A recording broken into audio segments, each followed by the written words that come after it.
souhaite la bienvenue numériquement encore pour ce dimanche, hélas. J'espère que bientôt nous pourrons reprendre les réunions tous ensemble dans cette salle. Et soyez rassurés, vous qui nous suivez de loin, nous continuerons, même si nous reprenons en présentiel, à diffuser en vidéo comme nous le faisions avant le confinement, les cultes pour que vous puissiez vous joindre à la communion de l'Église. Et je sais que plusieurs parmi vous sont heureuses de cette perspective. Nous sommes rentrés dans le rythme de l'été, c'est-à-dire qu'on réduit un petit peu la voilure au niveau des cultes, on réduit le nombre d'intervenants pour permettre que parmi les intervenants habituels, eh bien, il y ait de la place pour des vacances et des temps de repos. Et donc c'est un seul intervenant, un seul orateur qui fait tout. Je vous souhaite donc la bienvenue, je vous donnerai les annonces et c'est aussi moi qui vais prêcher. J'espère que vous n'allez pas être lassés par cette omniprésence ponctuelle. Je vous propose de nous incliner ensemble dans la prière pour que le Seigneur dispose nos cœurs favorablement dans la perspective de ce temps d'adoration commun. Notre Dieu, notre Père, bénis chacun d'entre nous là où nous nous trouvons. Donne-nous un cœur bien disposé, orienté vers l'adoration, attentif à ta parole, désireux de chanter tes louanges, de te prier, de reconnaître ton autorité sur nos vies en Jésus-Christ. Que ton Saint-Esprit nous transforme sur la base de ta parole pour te glorifier chaque jour. Bénis ce culte qui va être diffusé, qui peut être enregistré. Bénis tous ceux et toutes celles qui vont le suivre, qu'ils soient richement encouragés dans la foi en Jésus-Christ. Et si quelqu'un ne t'appartient pas, Seigneur Jésus, si quelqu'un ne te connaît pas vraiment, nous te prions que tu touches son cœur à salut, que tu l'attires à toi, repentant, au pied de la croix, et que tu mettes la vie éternelle dans sa vie, que tu le ressuscites des morts, comme tu l'as fait pour chacun de tes enfants jusqu'ici. Bénis ce temps de culte, au nom de Jésus. Amen. Nous allons avoir le plaisir d'écouter Marie-Pierre qui va nous faire le compte-rendu d'un ouvrage, comme elle le fait souvent. Je sais que c'est très apprécié. Je suis reconnaissant de notre sœur et de la joie qu'elle a à partager ses lectures. Je suis reconnaissant d'une façon générale aussi de l'engagement de beaucoup de sœurs dans l'Église qui cherchent le bien et qui cherchent à bénir l'Église. Que le Seigneur vous bénisse en retour. Vous êtes précieuses à la fois pour mon ministère, pour le ministère des anciens dans l'Église, mais pour la gloire de Dieu et le service de Jésus-Christ ici. Le Seigneur a prévu de bénir les familles, les couples et l'Église aussi par les sœurs en Christ. Heureusement que vous êtes là et merci. Que le Seigneur vous renouvelle, vous bénisse, mes sœurs, et qu'il vous donne aussi un été qui soit bienfaisant pour chacune d'entre vous. Bien entendu, je suis aussi reconnaissant pour mes frères en Christ et tout ce qui se fait et toutes les relations communes que nous avons. Mais voilà, je voulais rendre hommage à nos sœurs et à leur engagement dans l'Église. Et je vais laisser la parole à Marie-Pierre pour vous présenter ce livre. Ensuite, eh bien, il y aura la prédication sur Hébreux. Et en conclusion, je ferai quelques annonces pour vous remettre des sujets de prière. Que le Seigneur vous bénisse durant ce culte. Bonjour à tous. Aujourd'hui, je vais vous présenter le résumé d'un livre de Jonathan Leeman, qui est le directeur éditorial du ministère 9 Marks, 9 marques en français. Comme son nom l'indique, ce ministère cherche à promouvoir 9 caractéristiques pour bâtir des églises en bonne santé en leur fournissant des ressources bibliques pratiques afin de manifester aux nations la gloire de Dieu. Ce livre n'est donc pas un roman, ni un témoignage, ni un commentaire, mais plutôt un outil pour chaque personne qui fréquente régulièrement une église. D'ailleurs, son titre est « Être membre d'une église locale ». Dès qu'une personne devient chrétienne, la Bible nous dit qu'elle fait partie de l'église universelle, qu'elle est membre du corps de Christ, Jésus étant la tête. Mais beaucoup de chrétiens se posent la question: puisque je suis déjà membre de l'Église universelle, suis-je obligé d'être membre d'une église locale? Dois-je y adhérer officiellement? Certains affirment que c'est indispensable d'autres disent que c'est facultatif. Dans ce petit livre, petit mais complet, Jonathan Liman nous conduit dans la réflexion, fait le tour de la question et nous propose sa vision. Pour cela, il nous fait retourner à la source en observant comment est née et s'est organisée la première église à Jérusalem le jour de Pentecôte, ainsi que les églises sœurs qui se sont développées à sa suite en Syrie et en Asie mineure. Il faut savoir que l'église locale est au cœur même des projets de Dieu, au cœur de l'Évangile. Et le Nouveau Testament, en particulier les Actes des Apôtres et les Épîtres de Paul, nous en donnent une image précise. C'est un rassemblement de personnes baptisées qui reconnaissent l'autorité suprême d'un roi, Jésus-Christ, qui se réunissent régulièrement en son nom et autour de sa parole, qui passent du temps ensemble pour partager des repas, prier, prendre des décisions, qui se soumettent à des responsables bien identifiés, prêchent la bonne nouvelle et prennent soin les uns des autres. À partir de cette observation, nous avons là une définition de ce que devrait être aussi une église du XXIe siècle. Ce n'est ni un club privé, ni une association bénévole, ni un prestataire de service où le client est roi, ni une entreprise avec un chef et des employés. On devrait la considérer plutôt comme une famille, une mini-société qui se distingue par l'amour et la soumission les uns aux autres. L'auteur emploie aussi le mot ambassade, car une ambassade est une institution qui représente son pays dans un pays étranger. Ainsi en est-il de l'Église locale, qui représente Dieu et son royaume sur la terre. Un membre de l'Église locale est donc une personne qui fait partie d'une famille de Dieu et qui est reconnue comme étant chrétienne par son ambassade. On est tous d'accord jusque-là. Qu'en est-il alors de l'adhésion publique et officielle? L'auteur est clair sur ce point. Adhésion, c'est un terme que l'on ne trouve pas dans la Bible, mais cette notion est partout présente et c'est une réalité évidente. Les chrétiens n'adhèrent pas à l'Église. Ils s'y soumettent de leur plein gré, sans contrainte, pour vivre leur vie de disciples sous ses soins et l'Église veille sur eux.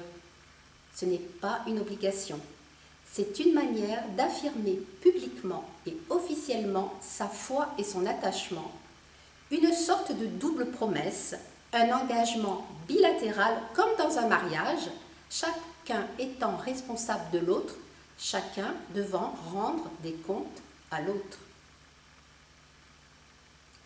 S'il semble y avoir beaucoup d'appréhension concernant l'adhésion officielle, l'autorité des anciens, la responsabilité de chacun, cela vient souvent de personnes qui ont été déçues ou blessées dans leur vie d'église, qui ont subi un abus d'autorité de la part du pasteur ou des anciens, et aussi celles qui sont influencées par une société où la liberté individuelle prime et où l'engagement fait peur.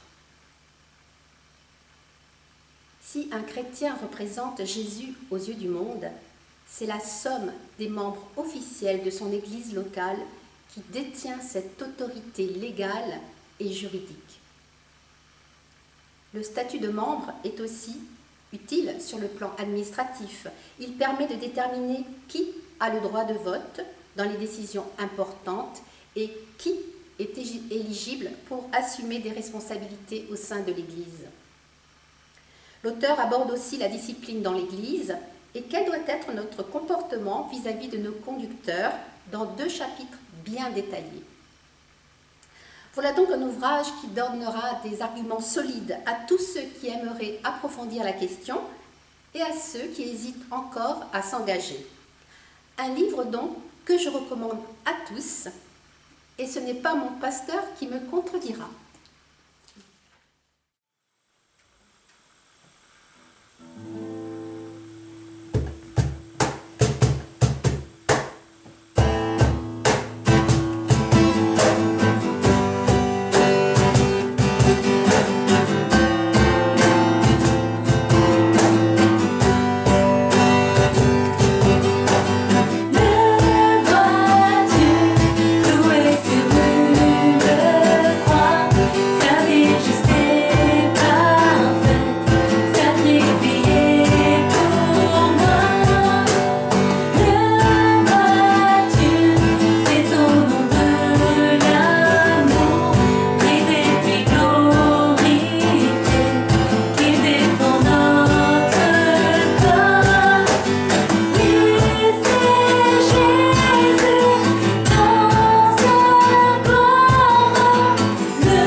Bonjour, je vous propose d'ouvrir nos Bibles dans l'Épître aux Hébreux.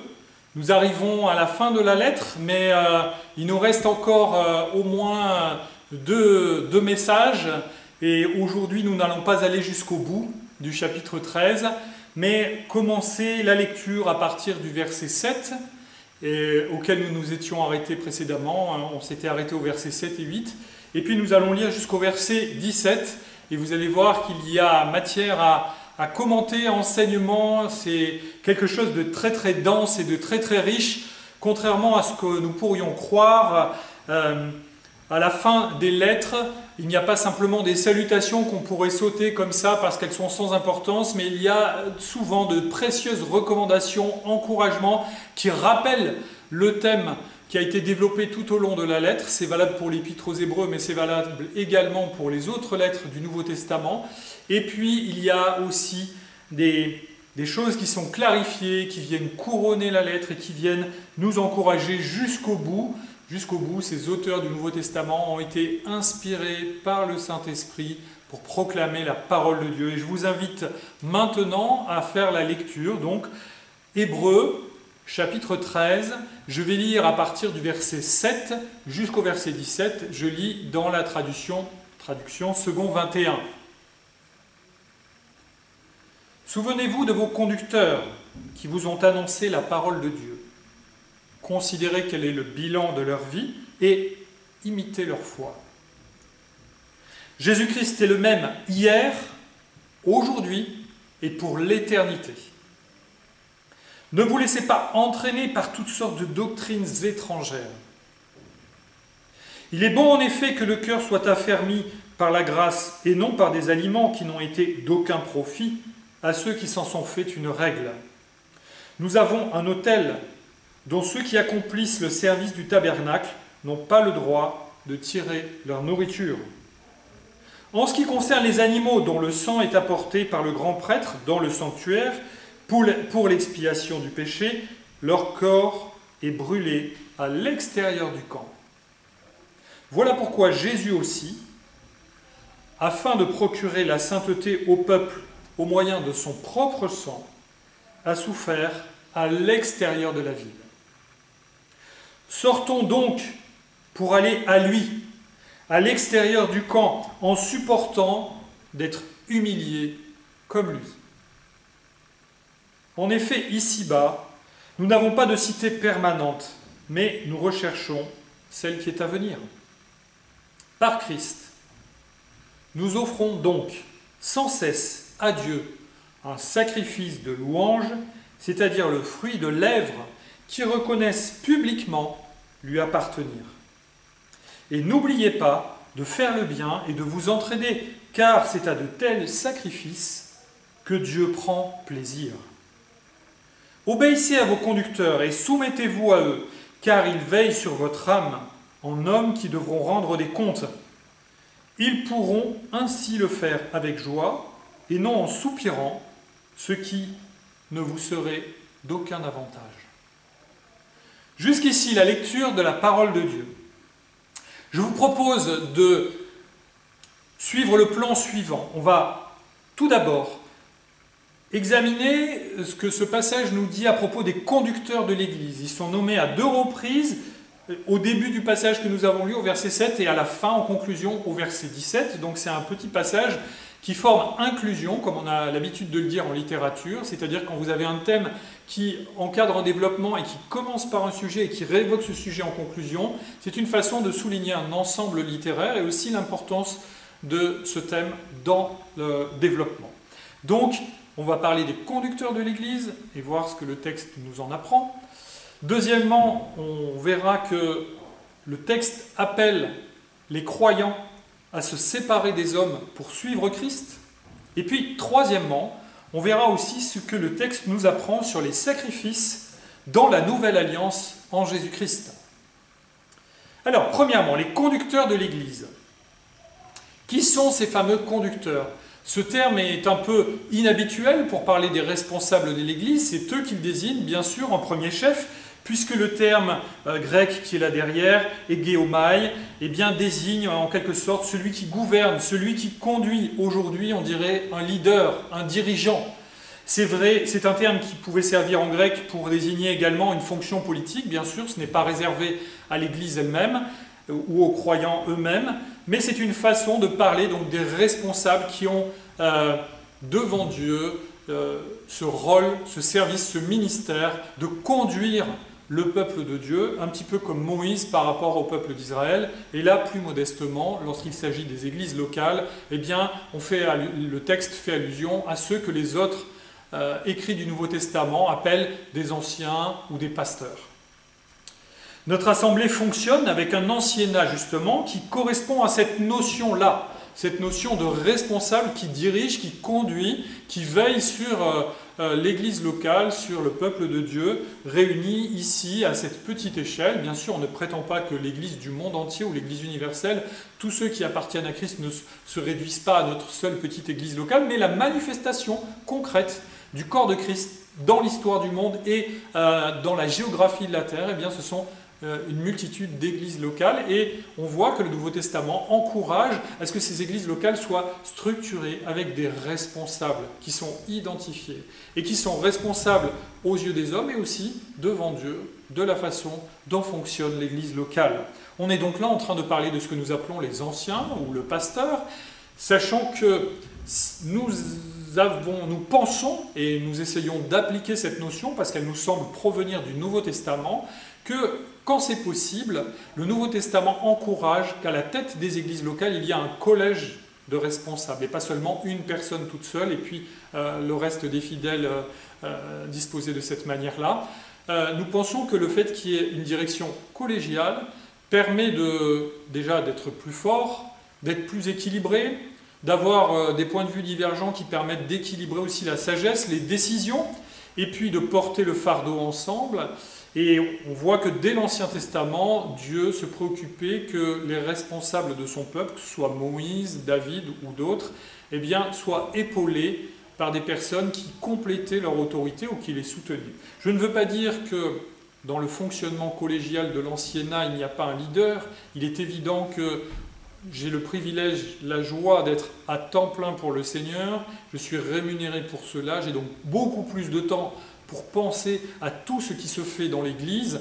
Et mes collègues anciens, Sam Bourbon, Philippe Arnaud, Ludovic Soler, eh bien, ils sont là pour dialoguer, prier, réfléchir avec moi. Mais l'essentiel, on va dire, du travail de proposition et de développement de la vie d'Église, c'est souvent des initiatives qui viennent de moi ou que le Seigneur m'utilise dans ce but-là, tout simplement parce que j'ai plus de temps et que je consacre l'essentiel de mon temps de la semaine à réfléchir à cela. Et donc c'est logique. Cependant, lorsque nous prenons une décision, nous voulons veiller, surtout lorsqu'elle est importante, qu'elle soit si possible à l'unanimité des anciens, et quand ce n'est pas possible, à la majorité. Donc ça veut dire 3 sur 4, bien sûr, puisqu'on est 4. Et il me semble que c'est une bonne précaution et que c'est quelque chose qui repose sur ce que nous discernons de l'enseignement du Nouveau Testament à propos de la direction de l'Église. Si j'étais seul à la tête de l'Église, ce ne serait pas quelque chose de souhaitable et à terme, je pense que ça donnerait le mauvais exemple et que ça risquerait de déséquilibrer le fonctionnement de l'Église. Nous essayons donc de travailler de façon collégiale, mais bien sûr que cette collégialité d'anciens, ce groupe d'anciens, eh bien, il fonctionne en collaboration avec les frères et les sœurs de l'Église, en communion avec l'Église, et on voit d'ailleurs que le texte que nous avons lu incite à développer cette communion, ce soutien fraternel. On doit expliquer pourquoi nous prenons les décisions, demander la prière pour nous, et en même temps écouter les besoins de l'Église et être en mesure d'y répondre. Donc il y a toute une responsabilité, mais qui n'est pas à sens unique. Elle nous lie fraternellement devant le Seigneur au reste des membres de l'Église. Nous ne sommes pas un clergé, nous sommes simplement des hommes que le Seigneur a appelés à remplir cette fonction, ce rôle dans l'Église, comme il a appelé d'autres à exercer l'hospitalité ou à avoir un service technique ou pratique dans l'Église. Et chacun de nous devra rendre compte pour ce ministère auquel le Seigneur l'a appelé. Mais si vous voulez, ça ne nous met pas non plus dans une catégorie de croyants à part qui serait au-dessus de la plèbe, hein, si j'ose dire. Non, nous sommes des croyants comme les autres. Le véritable chef de l'Église, c'est Jésus-Christ, c'est lui que nous voulons honorer, et c'est en son nom que nous demandons assistance à Dieu pour nous conduire dans la manière de diriger l'Église et de la diriger d'après sa parole. Et on essaye de collaborer, de discerner les dons, d'écouter ce qui se passe dans l'Église aussi, et les besoins, et de voir, de discerner chez les frères et les sœurs les capacités et les dons pour éventuellement solliciter, susciter des engagements, des services, et puis on se réjouit de tout ce qui existe dans notre Église. Et pour vous donner un petit exemple, juste pour parler d'une activité évidemment qui nous tient à cœur et qui est un petit peu centrale dans l'équilibre de la semaine des activités de l'Église, lorsqu'on parle du culte, le dimanche matin, bien sûr là je parle quand on a un culte en présentiel, ce qu'on n'avait pas pendant le déconfinement. Pendant le déconfinement, l'équipe nécessaire au fonctionnement du culte était un peu réduite, même si ça demandait un travail intensif, notamment de technique et de montage, qui a été effectué pendant tous ces dimanches par Ludo d'une façon remarquable. Mais en temps normal, lorsque nous sommes sur place dans la salle, eh bien, savez-vous que pour qu'un culte ait lieu, il y a une quinzaine de personnes qui, dans la semaine, ont préparé et travaillé en perspective de ce culte et se consacrent pendant le déroulement du culte à faire une des tâches qui est nécessaire à son fonctionnement. Je parle de musiciens, je parle de choristes, de le coordinateur du culte qui assure la présidence, qui accueille les personnes, le caméraman, projectionniste aussi qui projette les chants, les cantiques, les annonces, la personne qui prépare les paroles des cantiques, qui prépare les annonces, le fichier de texte qui est projeté. C'était fait par Joël jusqu'à présent, et là on est en train de passer la main à d'autres sœurs qui vont prendre le relais. Les personnes qui gardent les bébés et qui rendent ainsi notre Église accueillante pour les couples qui ont des enfants en bas âge. Et puis la leçon biblique des enfants qui mobilise au moins une personne tous les dimanches, plus une accompagnatrice supplémentaire lorsque Timothée Sautel est là, parce que son état de santé nécessite, pour qu'il puisse assister aux leçons, qu'il y ait un adulte qui prenne soin de lui, qui soit attentif à ses besoins spécifiques. Et puis le partage biblique de la JAB, de nos ados. Eh bien, la somme de toutes ces activités-là, ça représente une quinzaine de personnes. Peut-être n'y aviez-vous pas pensé, mais quand un culte a lieu, il y a 15 personnes qui travaillent pour le fonctionnement de ce culte. Nous le croyons, des dons que le Seigneur a mis dans les vies des uns et des autres, et que bien ses frères et ses sœurs mettent au service du Seigneur pour le glorifier, pour participer. Et là, je ne parle que du culte du dimanche, mais on pourrait parler de plein d'autres activités et encore d'autres ministères qui ont lieu dans l'Église. S'il faut une quinzaine de personnes au moment où le culte a lieu, eh bien en réalité, cette quinzaine de personnes, elle appartient à un groupe. Si on accumule tous les musiciens, les choristes, les techniciens, les personnes qui assurent la garderie, etc., et les leçons parallèles aux enfants et aux ados, on dépasse la trentaine de personnes qui sont mobilisées, sollicitées régulièrement et qui, durant l'année, donnent du temps, de l'énergie pour servir le Seigneur. Et vous voyez que c'est une proportion qui est importante. Si on considère que nous sommes environ une centaine d'adultes à fréquenter le culte régulièrement, eh bien, il y a un tiers des personnes qui sont impliquées dans le fonctionnement du culte. Et si on ajoutait encore les autres activités, le groupe de femmes, les études bibliques, les réunions de prière, le nettoyage de la salle et toutes les activités qui ont lieu à droite et à gauche en rapport avec la vie d'Église, on dépasserait probablement les 50% de l'effectif des gens qui assistent au culte. Donc il y a une communion entre l'Église et les anciens, mais ça ne signifie pas que les anciens doivent tout faire, et on voit dans le Nouveau Testament que le Saint-Esprit donne des dons aux frères et aux sœurs dans l'Église justement pour servir le Seigneur et le glorifier, et le rôle des anciens, c'est aussi de ces conducteurs, tels qu'ils sont appelés ici dans le texte, eh bien c'est de discerner, d'accompagner, de servir le Seigneur en trouvant l'équilibre dans les différents services pour que l'Évangile soit proclamé, pour que nous vivions cet Évangile de Jésus-Christ concrètement, réellement, et que nous soyons en mesure de le proclamer et de grandir ensemble dans la meilleure connaissance de cet Évangile, qu'il s'agisse des enfants, qu'il s'agisse des ados, des adultes, ou encore de nos invités et des autres catégories qui peuvent être concernées par la vie d'Église. Il est question, on a parlé la dernière fois, le dimanche précédent, sur le passage des versets 7 et 8, j'ai déjà évoqué quelques paroles concernant le fait que nos conducteurs qui nous avaient précédés dans la foi devaient être dignes d'être imités, on devait discerner dans leur vie ce qui était digne d'être imité. Je vais me concentrer maintenant plutôt sur ce que dit le verset 17. Et le verset 17 parle de l'autorité des conducteurs. Et voilà ce qui est dit, « Obéissez à vos conducteurs et soumettez-vous à eux ». Cette notion de la soumission, elle revient souvent dans la Bible, et elle revient dans le cadre d'autorité que le Seigneur a établi, par exemple l'homme sur la femme dans le couple. C'est quelque chose qui est établi dès le moment de la création et qui est réactivé dans les commandements du Nouveau Testament, par exemple dans Éphésiens 5. L'autorité des parents sur les enfants, c'est aussi clairement établi. L'autorité, on va dire, plus sociale ou plus politique. On doit se soumettre aux autorités du pays, même si elles ne sont pas chrétiennes, et on doit les respecter, parce que Romains 13 nous dit que c'est Dieu qui les a instituées pour, d'une certaine manière, contenir le mal. Ça ne veut pas dire qu'elles sont toujours parfaites aux yeux de Dieu, et les autorités politiques devront rendre compte, mais nous, en tant que chrétiens, nous avons la responsabilité de les respecter pour le bien du pays où nous vivons, et de ne pas être en opposition ou en contestation illégale ou violente contre ces autorités. Et nous avons la chance d'être dans un État libéral et démocratique qui nous permet d'exprimer des désaccords sans semer le trouble. Et je crois qu'en tant que chrétien, on doit être sensible et reconnaissant pour cet état de fait. Et cette notion de soumission, donc, elle est présente dans la Bible assez souvent, mais il faut reconnaître qu'elle n'est pas vraiment populaire dans notre société. On peut dire que soumis, c'est synonyme d'abus de pouvoir, de tyrannie et de choses insupportables. Et le modèle absolu à imiter, c'est plutôt le rebelle que le soumis.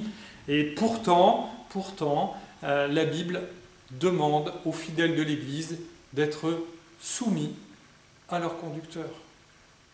Parfois, on entend que les chrétiens n'acceptent comme autorité que Jésus-Christ, et c'est juste, l'autorité ultime, absolue de l'Église, c'est Jésus-Christ. Mais il se trouve que le Seigneur a voulu que dans son Église, il y ait des gens qui sont responsables, des gens qui soient responsables. Et le texte dit d'ailleurs que les responsables vont devoir rendre compte à Dieu de cette responsabilité. Et il demande donc aux chrétiens eux-mêmes de se soumettre à cette autorité, bien sûr dans la mesure où cette autorité coïncide avec ce que dit la Bible.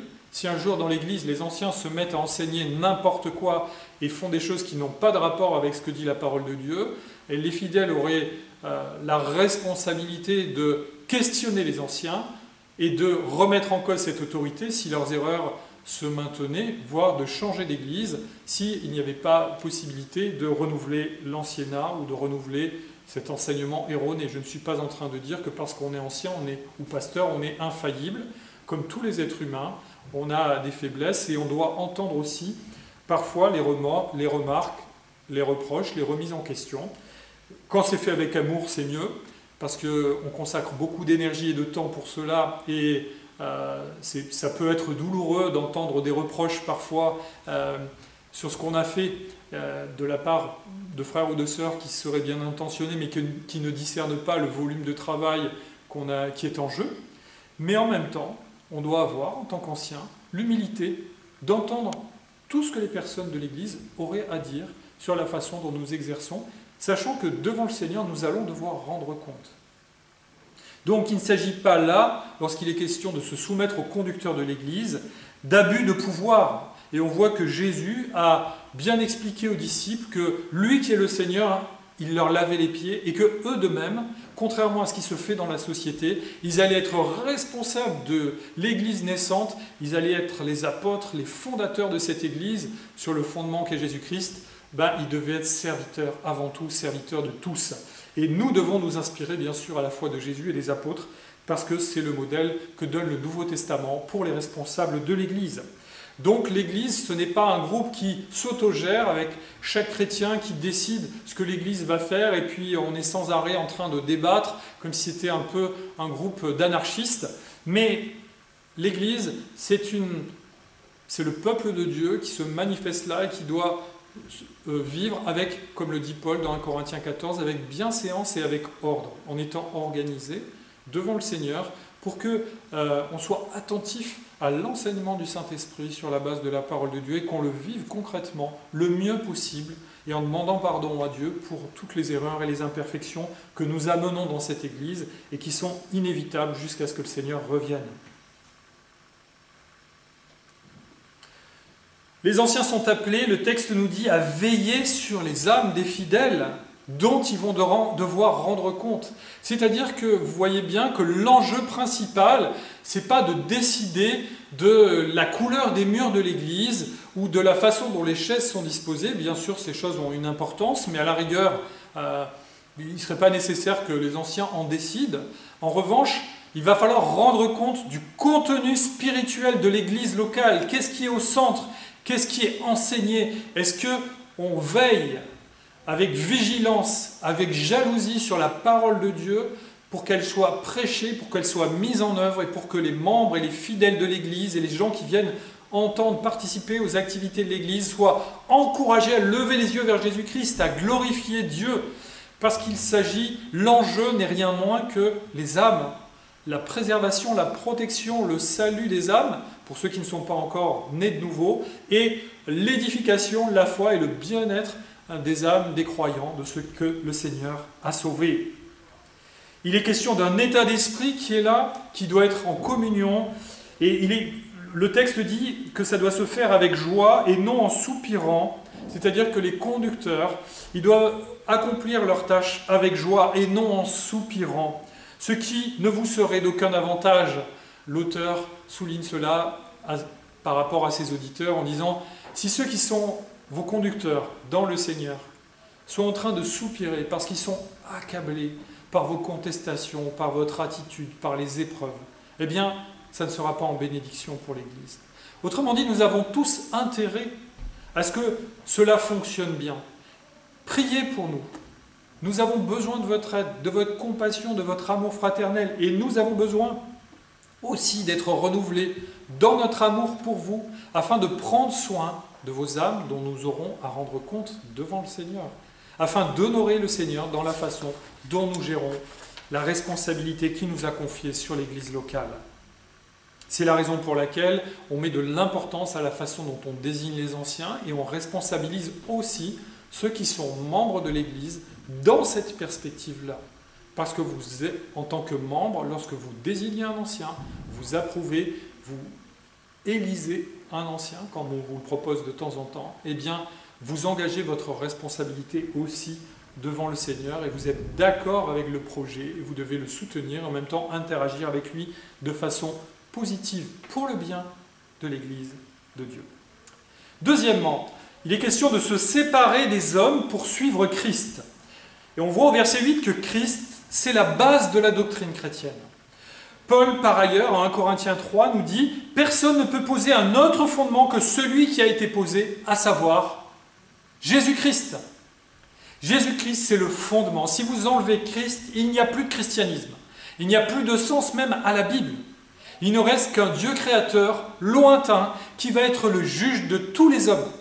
Mais ce n'est pas le cas, car gloire à Dieu, dès avant la fondation du monde, il avait prévu un sauveur, un Seigneur, qui viendrait manifester Dieu aux hommes, proclamer la bonne nouvelle de l'Évangile. Cet homme, ce Messie promis, il est pleinement homme et en même temps pleinement Dieu, c'est Jésus-Christ, le Fils unique de Dieu, le seul qui soit fils naturel, parce que par sa nature, il est pleinement Dieu, alors que nous sommes, nous, des fils adoptifs. Eh bien, le texte nous montre que c'est cette base-là, sur la base de la foi en Jésus-Christ, qu'il faut réfléchir à l'Église et au fonctionnement de l'Église. Et la question à se poser, les questions à se poser quand on est confronté à un enseignement, quand on est confronté à une église qu'on ne connaît pas, quand on est confronté à une émission, un article sur Internet, à la télé, quelque chose qui est proposé, une conférence, etc., qui prétend parler de la part de Dieu ou dire quelque chose de la part de Dieu, on doit se poser la question suivante. Où est Jésus-Christ dans tout cela? Qu'est-ce que cet enseignement m'apprend, me dit, reconnaît à propos de Jésus-Christ? Si on enlève quelque chose qui appartient à Jésus-Christ pour l'attribuer à quelqu'un d'autre, cette vision cette façon de parler, cet enseignement est mauvais, toxique, hérétique. Il faut le rejeter. On devrait se poser la question, que dit la Bible à ce sujet? Parce que bien sûr, quand on est confronté à un enseignement, pourquoi? Parce que bien sûr, le Jésus dont je parle, c'est le Jésus de la Bible. Ce n'est pas le Jésus inventé par les rockstars ou par je ne sais qui vont dire « Ah oui, Jésus, c'était un mec cool avec des cheveux longs, un hippie avant l'heure, qui était là pour faire plaisir à tout le monde en disant « Je vous aime tous » et puis qui s'est retrouvé sur la croix par accident. » Ça, c'est pas... cette personne-là est un mensonge. C'est une invention de toute pièce que certains ont inventée pour avoir une forme de complaisance à l'égard du christianisme, mais qui en réalité est un blasphème. C'est le Jésus dont parle la Bible, le Messie, le Fils de Dieu. Et c'est à la façon dont la Bible en parle que nous devons l'enseigner, et c'est lui qui est la base de notre foi et de notre vie d'Église. Et les doctrines, le texte nous montre qu'il faut rejeter les doctrines qui sont inconciliables avec la grâce de Dieu, le principe de la grâce. Et vous savez, le principe de la grâce, c'est très très important. On en parle dans les mi-chrétiens, mais on ne réalise pas toujours ce que ça veut dire. La grâce, ça veut dire que c'est Dieu qui a tout accompli en Jésus-Christ. Vous croyez que vous méritez le salut? Vous croyez qu'il y a quelque chose dans votre vie, dans votre volonté, dans votre personne, qui mérite que Dieu vous ait sauvé? Vous vous trompez. Parce que la Bible nous dit que nous avons tout par grâce. Que tout ce que nous l'avons parce que Dieu nous aime. Il nous a aimés avant la fondation du monde en Jésus-Christ et il nous applique cette grâce, cet amour que Jésus a rendu possible en accomplissant sur la croix ce sacrifice qui lave nos péchés et qui comble le fossé de la séparation entre notre Créateur et nous. Et c'est pour ça que le texte au verset 9 dénonce les doctrines qui sont étrangères. Étrangères, pas dans le sens de c'est des Allemands ou c'est un Nigérian et puis vous devez accepter que les doctrines françaises, c'est pas ça. Étrangères à la parole de Dieu, et étrangères à cette doctrine de la grâce manifestée par Dieu en Jésus-Christ. On retrouve là le fameux sola gratia, c'est-à-dire une formule latine qui signifie seulement par grâce ou seulement en vertu de la grâce, qui était chère aux réformateurs du XVIe siècle, les premiers protestants, si vous voulez. Et on le retrouve dans cette mention, si vous voulez, on retrouve ce principe dans le verset 9. Il est bon que le cœur soit affermi par la grâce. C'est par la grâce que notre foi, que notre cœur de croyant est affermi dans l'assurance du salut dont parlent les Écritures, offert en Jésus-Christ. Cela s'oppose aux traditions et aux pratiques religieuses dont les fidèles pensent à tort tirer un mérite spirituel. Dans le catholicisme, dans les religions chrétiennes traditionnelles, les hommes ont réinjecté du mérite comme si les croyants méritaient quelque chose. Parfois même dans les milieux évangéliques, on essaye de réinjecter une forme de doctrine qui dirait « mais oui, finalement, eh bien, vous avez dit oui à Jésus, donc vous méritez d'être sauvé. » Vous ne méritez rien du tout. Si vous avez dit oui à Jésus, c'est parce que comme Paul, vous avez été arrêté sur le chemin de Damas. Vous croyez que Paul, il avait le choix d'écouter Jésus sur le chemin de Damas? Rien du tout. Jésus l'a arrêté et lui a dit maintenant, t'arrêtes de persécuter, tu vas te faire baptiser et tu vas me glorifier. Point barre. Et Paul, il n'a rien dit. Et pas question là de savoir si Paul méritait de dire oui par lui-même ou en lui-même. Faisons attention à toutes les visions du monde, à toutes les doctrines religieuses extérieures ou parfois qui se manifestent à l'intérieur du monde évangélique et qui voudraient relativiser l'intégralité, enlever un petit morceau de cette œuvre intégrale, complète, à laquelle on ne peut rien ajouter du tout et qui est accomplie par Dieu entièrement en Jésus-Christ. Si on est sauvé, c'est seulement par la grâce, seulement au moyen de la foi, seulement par Jésus-Christ, pour la seule gloire de Dieu et sur la base des Écritures. Et là, vous avez les 5 solas de la Réforme. Et pour les Juifs qui étaient les lecteurs de cette lettre aux Hébreux à l'époque, eh bien cela leur parlait parce qu'ils étaient confrontés à un environnement traditionnel religieux qui attachait beaucoup d'importance à la pratique et qui pensait ainsi gagner une part de sa justification aux yeux de Dieu. J'ai fait de bonnes œuvres, donc je suis quelqu'un de formidable, comme ce pharisien que Jésus dénonçait, priant au coin de la rue en disant « Oh là là, Seigneur, je te remercie parce que je fais ceci, je fais cela, je donne la dîme. » Et Jésus dit « Vous croyez qu'il est rentré justifié chez lui? Pas du tout. Par contre, le pécheur qui était là, caché dans un coin, et qui, au contraire, disait « Sois apaisé envers moi qui suis pécheur », et qui ne réclamait rien, qui n'affirmait aucun mérite, eh bien celui-là est retourné justifié, dit Jésus dans l'Évangile. Il est question d'un sacrifice d'expiation dans le texte que nous avons lu, et ce sacrifice d'expiation, expier les péchés, vous voyez, c'était les sacrifices qui, prescrits par Dieu dans la Torah, dans les premiers livres de l'Ancien Testament, eh bien, il fallait offrir ces sacrifices pour que le péché soit d'une personne, soit de l'ensemble du peuple, soit considéré par Dieu comme pardonné, dans l'attente du sacrifice de Christ. D'accord ? Mais il fallait vraiment que ces sacrifices aient lieu, sinon Dieu se serait mis en colère contre Israël, et d'ailleurs il l'a fait certaines fois parce que ces sacrifices ont fini par être pris soit à la légère, soit par ne plus être faits correctement. Eh bien, ce sacrifice d'expiation, le texte qu'on a lu fait allusion, donc il y a un passage dans Lévitique 16, 27 qui nous montre que dans certaines circonstances, le sacrifice d'expiation, il devait être fait et finalement le corps de l'animal qui avait été sacrifié, son sang avait été versé, mais son corps il était brûlé et à l'extérieur du camp, pas à l'intérieur du camp. Et l'auteur de l'Épître aux Hébreux, il utilise cet élément-là pour expliquer pourquoi Jésus-Christ a été crucifié en dehors des murs de Jérusalem. Et qu'est-ce que ça veut dire? Et il s'en sert là comme un moyen pédagogique pour dire aux croyants juifs de l'époque, qui avaient peur d'être rejetés de la société à cause de la foi en Jésus, et aux croyants de toutes les époques dont nous faisons partie.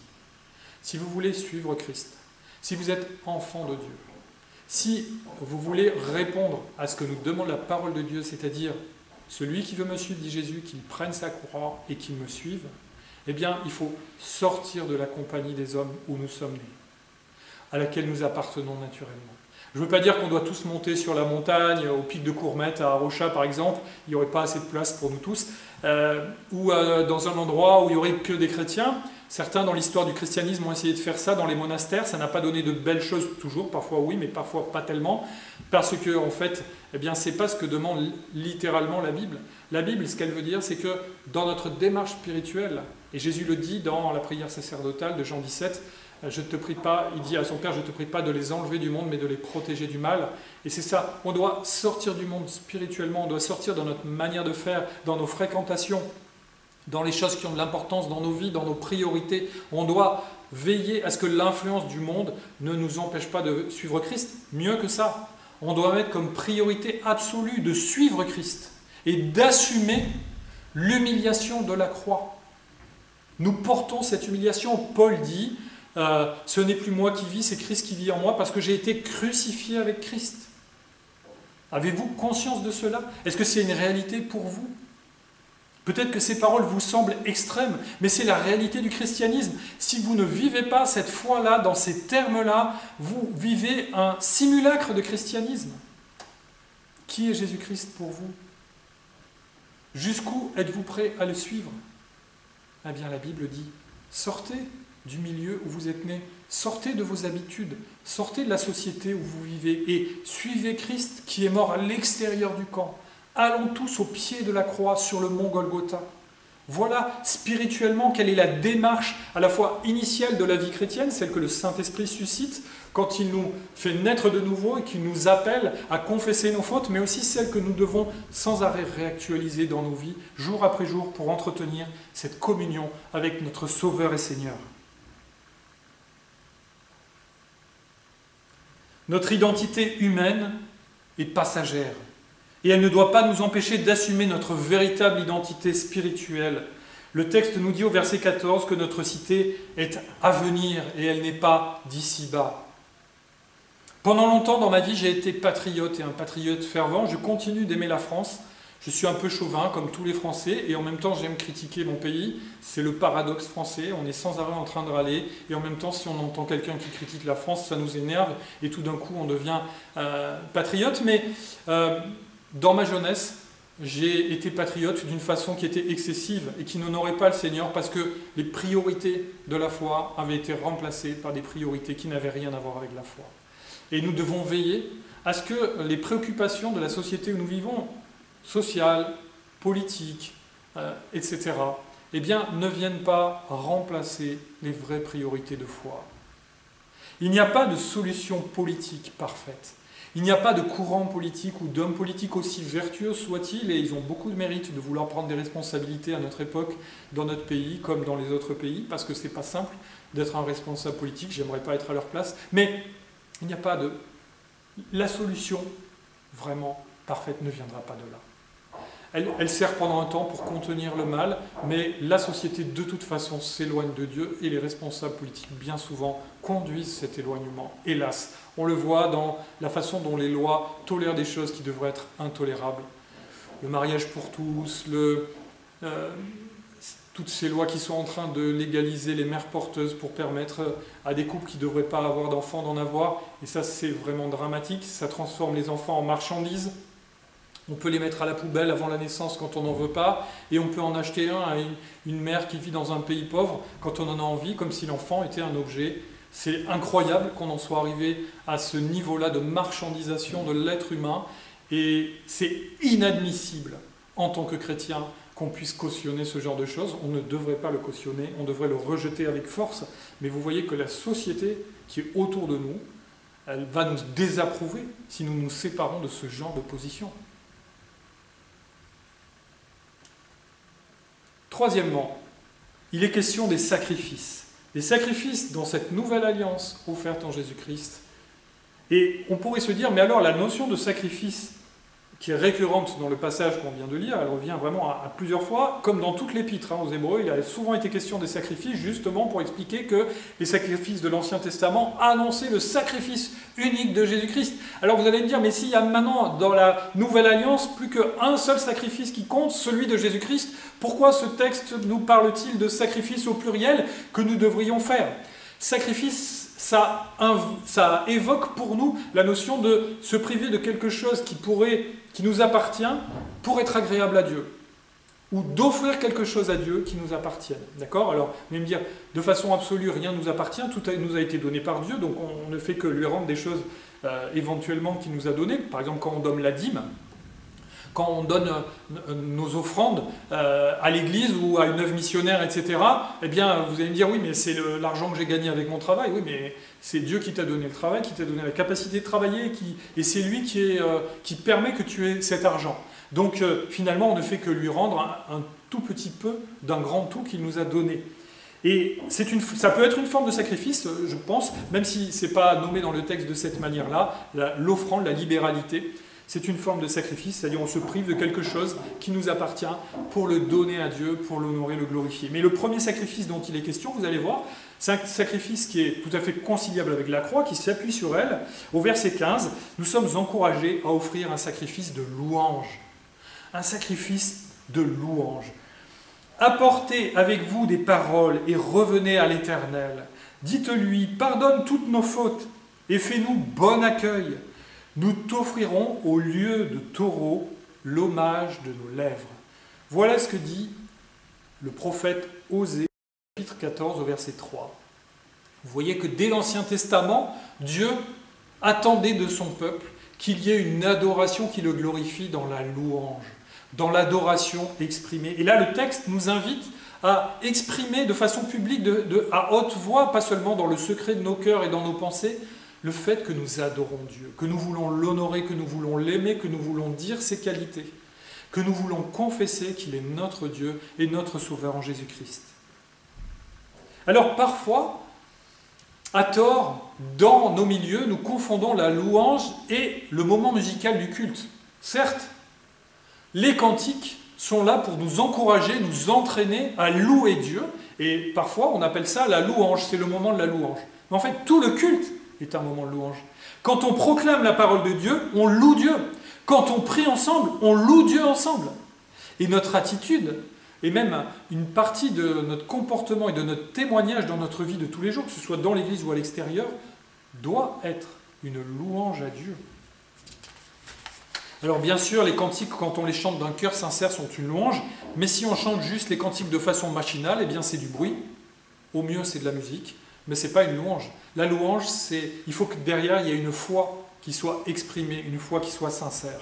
Et nous voyons au verset 15 que la louange, elle se fait par Christ, Encore une fois, c'est lui qui est la base de toute chose. On a déjà dit que c'était lui qui était la base de l'Église, la base de la doctrine, de l'enseignement dans l'Église. Il est au cœur de tout. Hein. L'Église, elle vit, elle est là pour vivre l'évangile de Jésus-Christ. Donc, dans la louange, bien entendu que Christ, c'est par lui que nous pouvons louer Dieu. Hein. Sinon, on pourrait juste craindre Dieu si on n'avait pas Christ, avoir peur du châtiment qui va nous atteindre. Mais en Christ, on loue, on est appelé à louer Dieu. Et puis, le texte nous dit que ça doit être le fruit de lèvres qui reconnaissent publiquement appartenir à Dieu. C'est ça la louange, c'est ça qui est agréable à Dieu. Qu'on puisse dire à haute voix, qu'on puisse exprimer « J'appartiens à Dieu, merci Seigneur, tu t'es fait connaître à moi et je veux dire à tout le monde que je suis enfant de Dieu ». Ça ressemble à ce que Paul écrit en Romains 19, hein, si tu confesses de ta bouche le Seigneur Jésus et si tu crois dans ton cœur que Dieu l'a ressuscité des morts, tu seras sauvé. C'est le cœur, le moteur de notre salut, il est là et il doit se manifester ensuite dans ce que nous disons. Osons-nous dire à Dieu et dire devant les autres notre foi? Ou est-ce que nous avons honte de dire que nous sommes chrétiens? Je dois confesser que parfois il m'est arrivé d'avoir honte. Il m'est arrivé de ne pas oser dire que j'étais chrétien, et c'est triste, et je dois m'en repentir. J'en demande pardon au Seigneur, et soyons fiers d'être chrétiens. Et saisissons chaque occasion de rendre témoignage de notre foi. Ça ne veut pas dire que je dois arriver comme un débile, excusez-moi l'expression, et dès que je rencontre quelqu'un, « Bonjour, je suis chrétien », etc. Là, on ferait peur, on passerait pour un fou, et on n'honorerait pas du tout le Seigneur, mais il y a de nombreuses occasions de faire des allusions à notre foi et en même temps de le reconnaître, de l'exprimer, de l'assumer, non seulement dans la vie d'église, mais au-delà, dans notre vie de tous les jours. Et nous voyons que cette louange, elle est offerte à Dieu, pas à quelqu'un d'autre. On n'adore que Dieu, donc c'est une louange qui est dirigée dans le sens de l'adoration de notre Créateur. Et elle est offerte par nous, chacun d'entre nous, chacun des enfants de Dieu. Le Seigneur attend de chacun d'entre vous que vous le louiez, et pas seulement au culte, mais sans cesse, dans votre vie de tous les jours, par vos prières, par votre façon de vous comporter, que vous glorifiez Dieu, que nous glorifions Dieu dans notre façon de vivre en tant que chrétiens au quotidien. Il y est question d'autres sacrifices dans le texte que je ne vais pas développer, il est question de faire le bien, il est question de s'entraider. C'est des choses qui, dans nos actes, concrètement, sont la conséquence de notre foi. Nous ne gagnons pas notre salut avec les bonnes œuvres, mais nos bonnes œuvres, eh bien, sont la preuve du travail du Saint-Esprit dans nos vies, et donc la preuve que nous sommes enfants de Dieu, la conséquence de notre salut. Elles doivent glorifier Dieu, elles contribuent à l'adorer, et on comprend que le texte en parle comme des sacrifices qui sont agréables à Dieu et que Dieu attend de la part des croyants. Conclusion.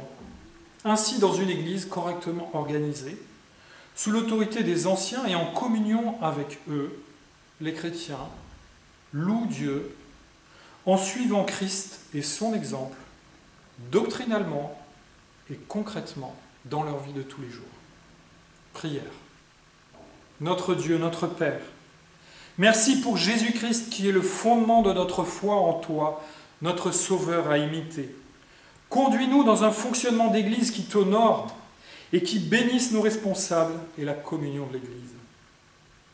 Nous voulons t'offrir chaque jour des sacrifices d'une adoration sincère de nos cœurs et de nos lèvres, afin que des bonnes œuvres et un amour fraternel qui vont avec. À toi la gloire, Dieu Tout-Puissant, dans notre Église et en Jésus-Christ. Amen.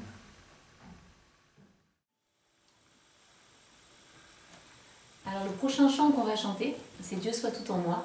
On l'a choisi parce qu'en fait c'est une prière que l'on dit à Dieu en lui demandant d'être dans tout ce qu'on fait. Voilà.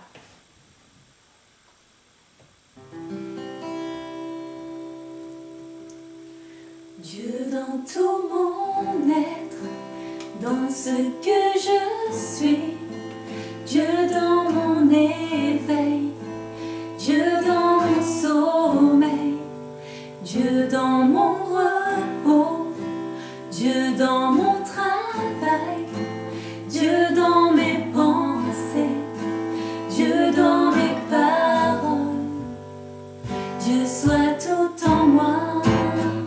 Dieu soit tout en moi, Dieu soit tout en moi.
culte touche à sa fin. J'espère que vous avez été encouragés, que vous avez été bénis par ce qui a été partagé, fait, chanté, prié, enseigné. Et si vous avez besoin de discuter, de prier, n'hésitez pas à me contacter, soit par email, soit par téléphone. Je peux à nouveau faire des visites pour ceux qui le souhaitent, bien sûr dans la limite de mon agenda qui a pas mal d'engagement. Mais néanmoins, je veux le faire avec joie et n'hésitez pas à vous adresser à moi si c'est nécessaire. C'est avec plaisir que nous prendrons le temps de fixer un rendez-vous. Nous allons donc, comme je l'ai dit en introduction, passer au rythme de l'été, ce qui signifie que cette semaine, et ce sera valable pour le mois de juillet et le mois d'août, il n'y aura plus de réunion de semaine. Je continuerai de temps en temps à donner éventuellement un sujet de prière ponctuel, mais il n'y aura plus de circulaire de prière, plus de réunion du mardi soir, ni d'études bibliques. Il nous semble bon aussi dans le rythme, on a besoin de cycles un petit peu, en tant qu'être humain, on a besoin de moments où on se repose, comme normalement la nuit quand on dort pour récupérer de la journée. Et il me semble que dans l'année, c'est utile qu'il y ait un temps de pause pendant l'été. Ça ne veut pas dire que notre foi doit rétrograder ou se mettre en sommeil, mais les cultes vont être maintenus. Je vous encourage à utiliser le temps peut-être disponible pour découvrir, approfondir la parole de Dieu sur la base d'ouvrages, de lectures qui vous encourageraient, vous encadreraient dans ce sens, soit des livres comme celui que vous a présenté Marie-Pierre tout à l'heure, soit si vous avez envie de lire et que vous ne trouvez pas, n'hésitez pas à vous adresser soit à Alice Pallinger, qui est une des bénévoles engagées dans la librairie à Cannes, Espace Bible, soit moi-même, et je saurai, on cherchera ensemble, on va dire, je ne sais pas si je saurai, mais j'espère, on cherchera ensemble quel livre peut vous convenir pour vos lectures d'été. Lundi, ce lundi-là, on rentre dans la saison des camps JAB, et donc ce lundi-là, le camp JAB Orzone, qui a lieu dans le Var, qui est dirigé par Timothée Arnaud, le fils aîné de Philippe et Priscille, va commencer. Il s'adresse aux 13-17 ans. Il y a une quinzaine de personnes en tout avec les cadres, donc c'est vraiment un petit effectif. On est reconnaissant qu'il ait pu avoir lieu parce qu'à un temps il était question qu'il soit annulé. Et je vous remercie de prier pour Timothée, pour son équipe, pour les jeunes aussi qui vont pendant une douzaine de jours à la fois avoir des activités ludiques et puis être confrontés à la parole de Dieu.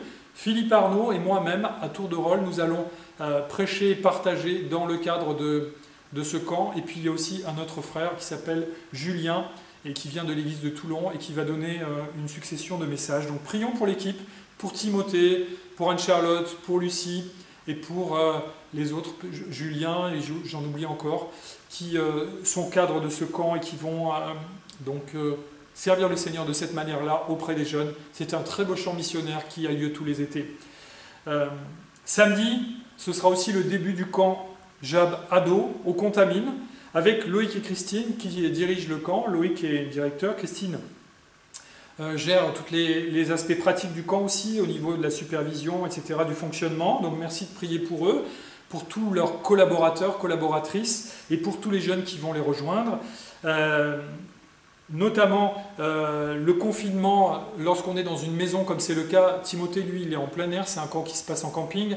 Là, le fait d'être dans la maison des Contamines met un peu plus de pression sur les règles sanitaires à respecter avec cette notion de confinement. Donc merci de prier pour Loïc, pour Christine et leur équipe, qu'ils arrivent à vivre ça de façon apaisée.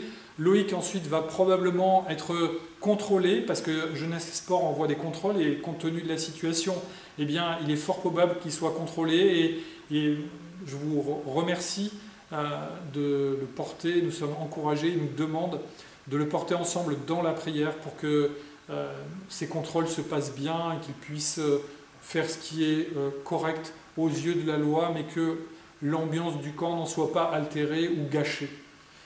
Merci donc de prier dans ce sens. Je vous ai parlé de ces deux camps, mais au fur et à mesure de l'été, on parlera des camps qui arrivent.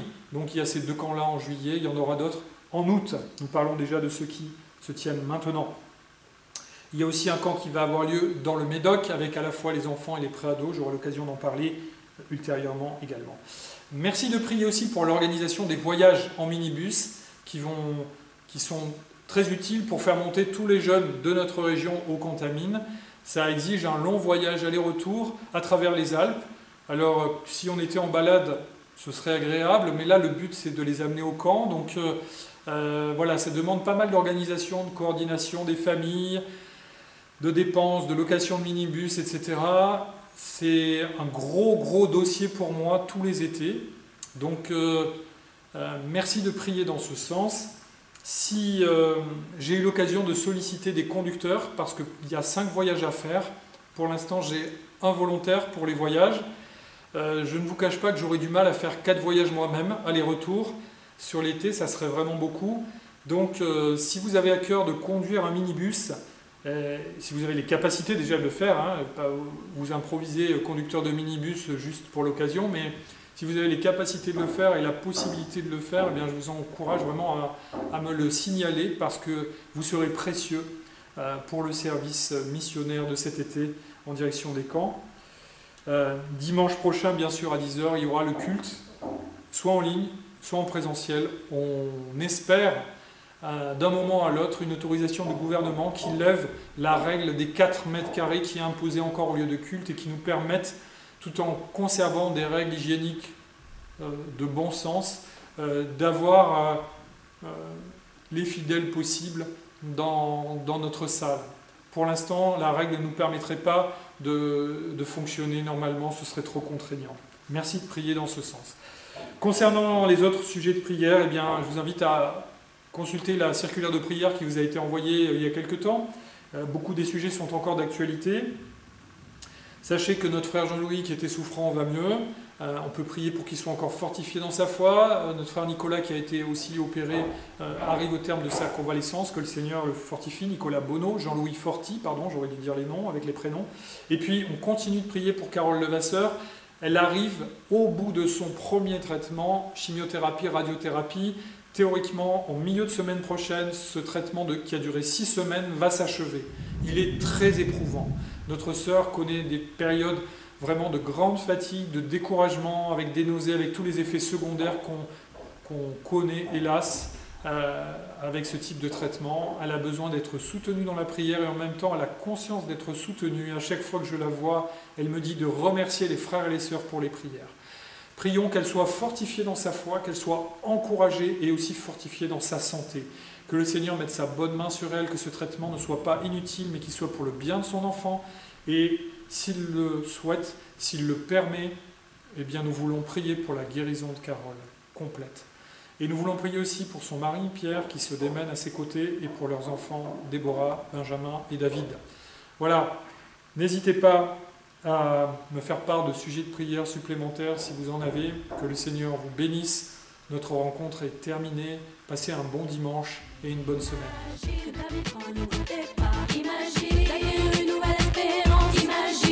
L'horizon s'éclairer, imagine, imagine, David prend un nouveau départ, imagine, gagner une nouvelle espérance, imagine, l'horizon s'éclairer, imagine, imagine, tu sais que demain ne sera pas rose, cette souffrance ne fera pas de pause, non, le fight continue, boum badaboum, tu ne trouves pas le salut, il n'y a pas de match, tu te bats pas, c'est trash, ton existence se remplit de tâches, faut que tu payes cash.